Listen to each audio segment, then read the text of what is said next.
dominated. You had to feel good how good your car felt. Just talk about leading the majority of the race, first of all. Yeah, thank you. I think that we lost the handle a little bit like late in a run. Not enough to not be really good, but just enough to let them close up on us. And lap traffic definitely wasn't our friend by any means. And then the 44 got racing. He gave me a shove, and I was able to get back behind pretty clean. I don't think I touched the bumper with him. And then the 18 went clean both on the side. So that's kind of just how he's raced, kind of his MO. And I want to stick up for myself and for my team. That's why I had him on the front stretch transpire. But yeah, quite frankly, it's definitely frustrating. You never want to have a race loss like that. And I'll stick up for my team anyway. So you saw him coming, and you felt as though he bumped you. Yeah, so the 18 car with your dollar wrecked before he had in Kansas, that was a little bit of a racing deal. But Sammy Smith wrecked me at Pocono down the front stretch or back stretch on a short shoot, and then for him to do it again, it's just a lack of respect, and at a certain point you got to stick up for yourself. So frustrating for sure, but we'll win in the end. Do you feel that maybe him doing the burnout in front of you twice was almost like, rubbing salt in the wound, like say, ha-ha, or I got you, or whatever? I mean, yeah, absolutely. I mean, that's obviously what he did. My intent was to stop the burnout, not let that transpire when our team was disrespected the way that they were all year. So that was kind of my intent, similar to Martinsville with the 11 and the 48 in the Cup race. When it all came down.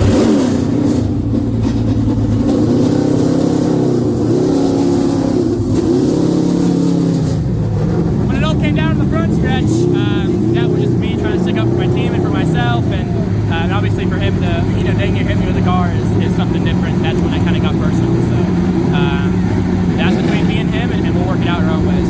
But you had to feel good that car was like a rocket ship most of the race. Yeah, it was. Like I said in this interview, it was really good in the short run. I think we lost a little bit as the laps went on tires. I couldn't quite roll the speed I wanted to, and I think that played a little bit of a part in it. So, we'll go to Phoenix and take what we had there here to there. Any payback coming, maybe? That's obviously an obvious. I know you can't say it. But at the same time, you got to stick up for yourself and for your team. And thank you, appreciate it. And you know what? I definitely won't race with the same as I would if none of this ever transpired.